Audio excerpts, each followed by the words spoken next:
नमस्कार. आज आपण वयस्कर मंडळींसाठी घरच्या घरी बेडवरती करता येतील अशी योगासने पाहणार आहोत.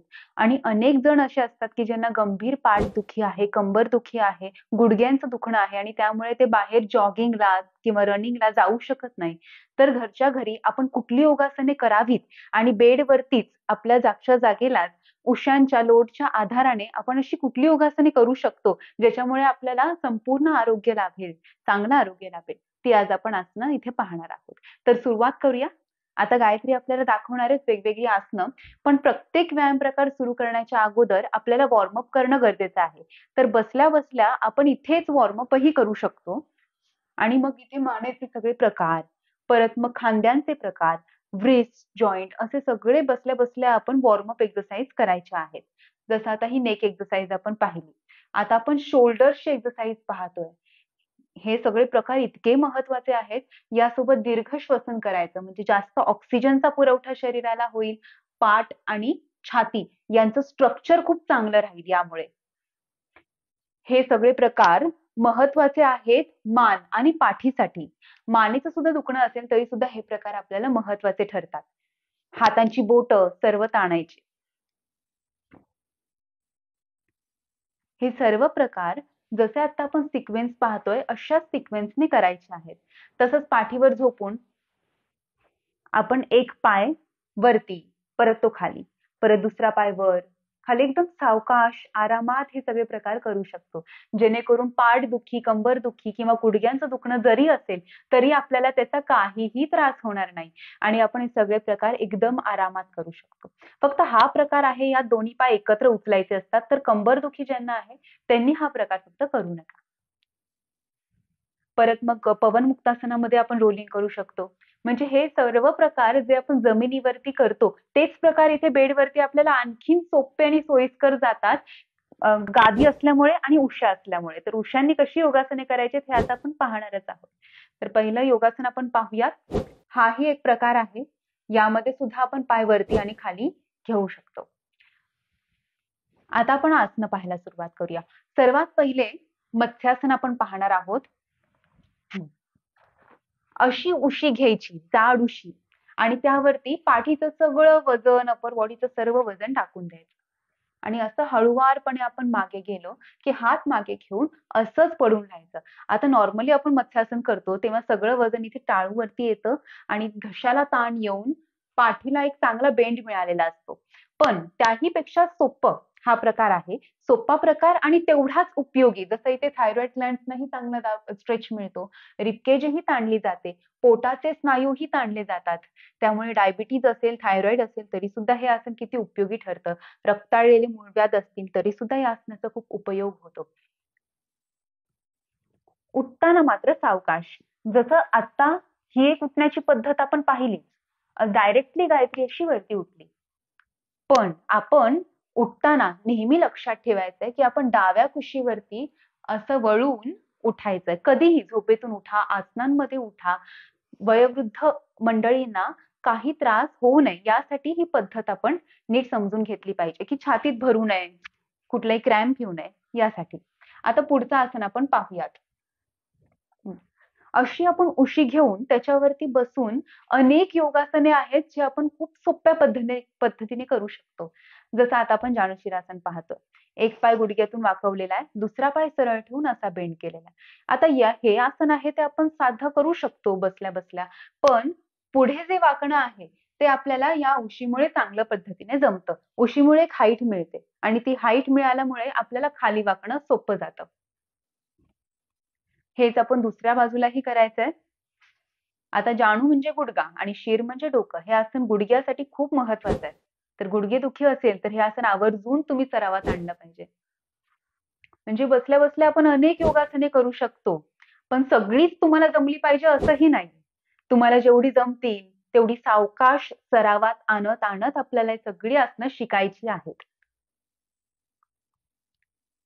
हे आहे भद्रासन आणि भद्रासनात जरा पाय वर खाली घेतले की हे होते बटरफ्लाय एक्सरसाइज. आता पुढचं आसन आपण पाहूया. इथूनच एक पाय पद्मासनात घ्यायचा. आता पूर्ण पद्मासन जमत नसेल तर अर्ध पद्मासन. अर्ध पद्मासन म्हणजे एक पाय पद्मासनात आणि मग खाली बेंड.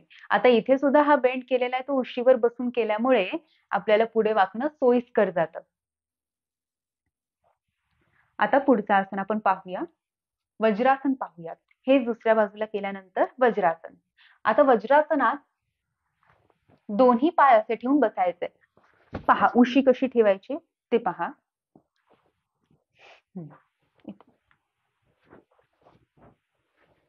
असं बसल्यानंतर आपल्या सीटच्या खाली अशी उशी घ्यायची. म्हणजे काय होतं की गुडघ्यांनाही खालून रुतणार नाही, काही त्रास नाही होणार. उशीवरती हे आसन केलेलं आहे आणि आपली सीट आणि टाच या दोन्हीच्या मध्ये उशी असल्यामुळे गुडघ्याला जास्त बेंड करावं लागत नाही. त्या दोन्हीमध्ये गॅप राहिल्यामुळे आपल्याला हे सोपं पडतं आसन आणि त्यामुळे गुडघ्यांवरती जास्त स्ट्रेच येणार नाही, त्रास होणार नाही आणि गुडघ्यांसाठी, सायटिकासाठी, लोअर बॅक पेनसाठी हे आसन आपल्याला उपयुक्त ठरेल. आता इथूनच एक वीरासन हे आसन दाखवते आणि खूप सुंदर आहे हे आसन. खूप छान आसन आहे. हे आपण सर्वांनी करून पाहायचंय. वीरासन ऍक्च्युअल मध्ये ते असं की आपण वज्रासनातच जसं बसतो तसं बसायचं असतं, पण आपल्या गुडघ्यांमध्ये जरा अंतर ठेवून टाचा इथे बाहेर आला पाहिजे. म्हणजे गुडघ्यांमध्ये किती लवचिकता असायला पाहिजे. पण हे जरा सोप्या पद्धतीने करायचं म्हटलं तर आपण मध्ये अशी उशी ठेवायची. इथेही तेच झालं. टाच आणि नितंब यामध्ये जरासं अंतर असल्यामुळे गुडघ्यांवरती जास्त ताण येत नाही आणि या आसनाचे आपल्याला फायदे घेता येतात. आता पुढचं आसन आपण याच्यामध्ये बघूया. वक्र पद्मासन. हा, वक्र पद्मासन आता आपण पाहतोय. साधी मांडी घालायची आणि एका बाजूला असं पूर्ण ट्विस्ट करून खाली वाकायचं. आता ही साधी मांडी जर हाईट वरती घातल्यामुळे आपल्याला साईडला ट्विस्ट करणं सोपं जातं आणि खाली वाकणं सोपं जातं. यामध्ये ही मांडी आणि गुडघा उचलायचा नाहीये, एवढं फक्त लक्षात घ्या. आपण हा पाय जर एक वर घेऊन सुद्धा हे आसन करू शकतो. हे आहे वक्र पद्मासन. आता पुढे मत्स्येंद्रासन. पुढचं आसन आपण पाहूया मत्स्येंद्रासन. एक पाय गुडघ्यामधून वाकवायचा आहे आणि दुसरा पाय त्याच्या वरून आणायचा आहे या पद्धतीने. हात वरून घेतल्यानंतर तो गुडघ्याच्या पुढे घेऊन असं पकडायचंय. आता मत्स्येंद्र आसनामध्ये हा पाय वाकवला जातो पूर्णपणे. जसा आता आपण पाहूया. हा असा बेंड केल्यामुळे तो जरा मुश्किल जातो. पण हाच जर आपण मगाशी पाहिला तसा जर सरळ ठेवला पाय तर आपल्याला हे आसन सोपं जातं. आणि महत्वाचं काय या आसनात की पाठीला आणि पोटाला चांगला पीळ देणं महत्वाचं आहे. म्हणजे पाठीच्या कण्यासाठी आणि पोटातल्या अवयवांसाठी आणि पोटावरती साचलेल्या चरबीसाठी ती कमी होण्यासाठी हे आसन आपल्याला उपयुक्त ठरेल. मग जर आपल्याला असा हात पोचत नाहीये इथे तर पाय आपण सरळ करून हे आसन सोप्या पद्धतीने करायचं. वक्रासन. पोटाला चांगला पीळ मिळतो यामध्ये, खांदे पूर्ण वळतात आणि संपूर्ण पाठीचा कणा सुस्थितीमध्ये राहतो आणि त्याला एक चांगला पीळ मिळाल्यामुळे प्रत्येक मणक्यामध्ये एक लवचिकता निर्माण होते, ज्याच्यामुळे आपल्याला पाठदुखीचा त्रास होणार नाही, असेल तर तो कमी होईल. पुढे अर्ध हलासन पाहूया.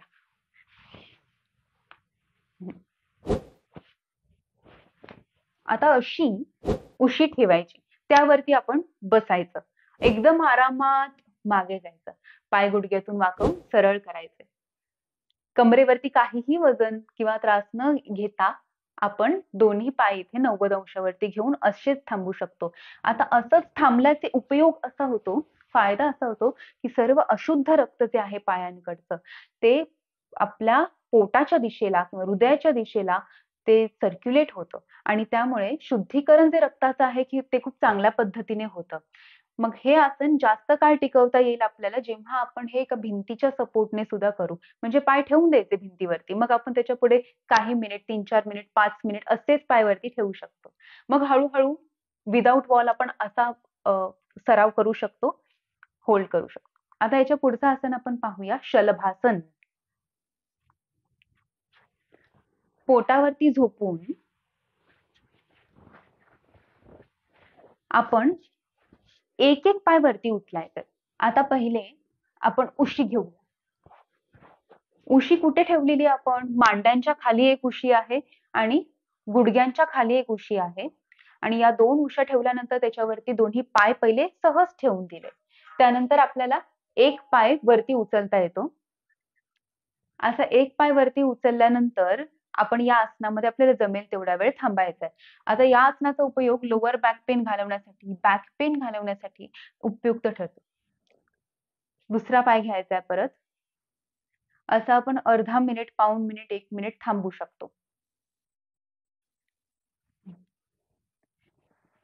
आणि हे दोन्ही पायांचं सुद्धा जमलं तर आपण दोन्ही पाय घ्यायचे. पहिले सरावात आणायचे तो एक पाय सरावात आणायचे. याची प्रॅक्टिस करायची आणि परत मग नंतर दोन्ही पाय घ्यायचे. आणि दोन्ही पाय एकत्र घेता आले म्हणजे शलभासन 30 अंशावरती आपल्याला घेता आलं की याच्यामध्ये थांबण्याची प्रॅक्टिस आपल्याला करायची आहे 10 ते 20 सेकंद आणि त्याच्या पुढे आपल्याला यथाशक्ती जेवढं जमेल तेवढं आपण थांबायचंय. आता आपण इन शॉर्ट सर्व प्राणायाम जाणून घेऊयात की बसल्या बसल्याच आपण कुठले प्राणायाम करू शकतो ते. बरेच महत्वाचे प्राणायाम आहेत ज्यामध्ये आपण बसल्या बसल्या सगळे प्रकार जे करू शकतो जसं अनुलोम विलोम आहे, नाडी शुद्धी आहे, कपालभाती आहे, भ्रामरी आहे आणि भस्त्रिका. तर हे सर्व प्राणायाम आपण एकाच जागेला बसून आरामात करू शकतो आणि इथे सुद्धा आपण बसताना आपल्या नितंबांच्या खाली जर एक उशी घेतली तर आपली पाठही सरळ राहते आणि पाठीला पोक येत नाही प्राणायाम करताना. तर तोही तुम्ही एक एक्सपेरिमेंट करून बघू शकता. आता आपण अनुलोम विलोम पाहतोय. अनुलोम विलोम मध्ये आपण डाव्या नाकपुडीने दीर्घ श्वास घ्यायचा आहे आणि दीर्घ श्वास घेतल्यानंतर अनामिकेने डावी नाकपुडी बंद करून उजवी नाकपुडी उघडून उजव्या नाकपुडीने श्वास सोडायचा आहे. आता उजव्या नाकपुडीने जो सोडलेला श्वास आहे तो पुन्हा घ्यायचा आहे तिथूनच आणि बंद करून डाव्या नाकपुडीने आपण श्वास सोडायचा आहे. इतका सोपा सहज हा प्राणायाम आहे. आता याच्या पुढचा प्राणायाम पाहूयात नाडी शोधन. नाडी शोधन प्राणायाम अनुलोम विलोम सारखाच आहे पण जेव्हा आपण एका नाकपुडीने श्वास घेतो त्यानंतर ती नाकपुडी बंद करतो तेव्हा त्या स्थितीमध्ये आपल्याला काही काळ थांबायचंय. एक 4 ते 5 सेकंद आपण त्या स्थितीमध्ये थांबून म्हणजे कुंभक करून श्वास आतमध्येच रोखून दुसऱ्या नाकपुडीने हळूहळू श्वास बाहेर सोडायचा. अनुलोम विलोम सारखाच फक्त श्वास घेतल्यानंतर काय करायचंय थोडासा वेळ थांबायचंय, श्वास कोंडायचा आणि मग तो श्वास सोडायचा. 2 प्राणायाम आपण आता पाहिलेले आहेत. तिसरा प्राणायाम आपण पाहूयात कपालभाती. सरळ बसून सहज स्थितीमध्ये बसून नाकपुड्यांवाटे श्वास सोडून पोट आतमध्ये घ्यायचंय.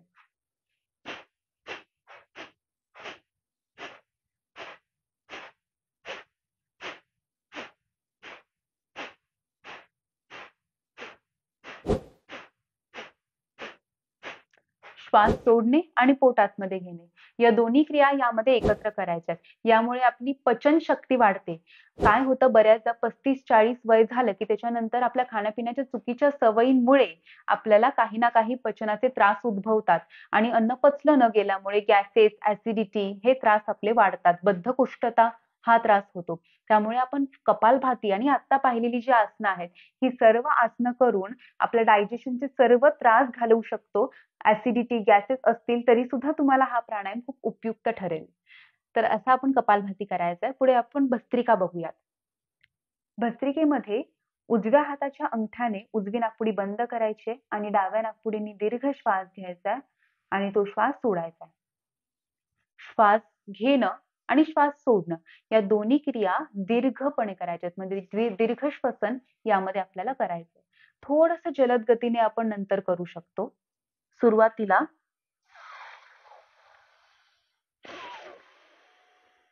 असं हळूवार आणि त्यानंतर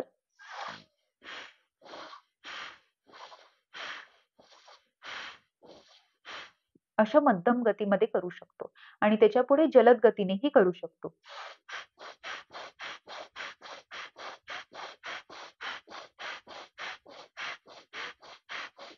श्वासाचे सर्व दोष, ब्लड प्रेशरचे त्रास, अस्थमा आणि श्वासामधली अनियमितता या सर्व त्रासांवरती आपल्याला हा प्राणायाम उपयुक्त ठरतो. आता जसं उजव्या नाकपुडीला बंद करून आपण डाव्या नाकपुडीने हा प्राणायाम केला असाच अनामिकेने डावी नाकपुडी बंद करून उजव्या नाकपुडीने सेम प्राणायाम आपल्याला करायचा आहे आणि त्यानंतर दोन्ही नाकपुड्यांनी करू शकतो.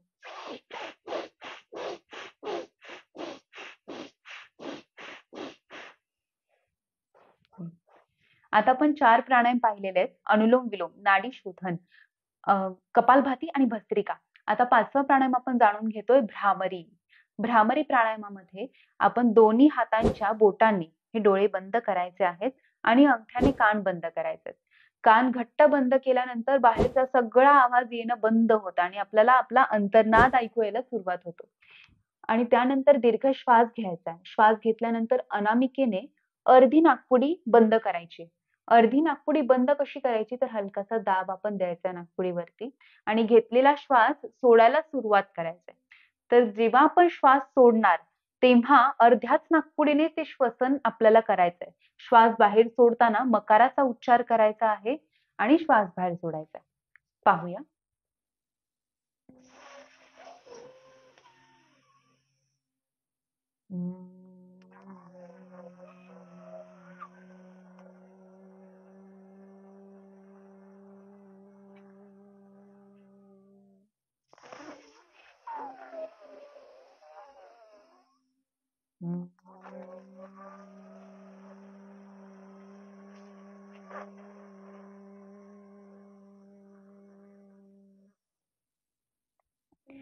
या प्राणायामामुळे इन्सोम्नियाचे त्रास आणि तसंच स्ट्रेस असेल तर स्ट्रेस डिप्रेशन असेल तर ते कमी होतं या प्राणायामाच्या सरावाने. तर हे सर्व प्राणायाम आणि सर्व योगासने आपण नित्यनियमितपणे करायची आहेत आणि जर आपण व्यायामाकडे वळत नसू तर हा खूप उत्तम पर्याय आहे की घरातल्या घरातच आपण सुरुवात करायची आहे व्यायाम करण्यासाठी. तर जागच्या जागेला हे सगळे प्राणायाम करा, योगासने करा आणि सुदृढ व निरोगी आयुष्य जगा. धन्यवाद.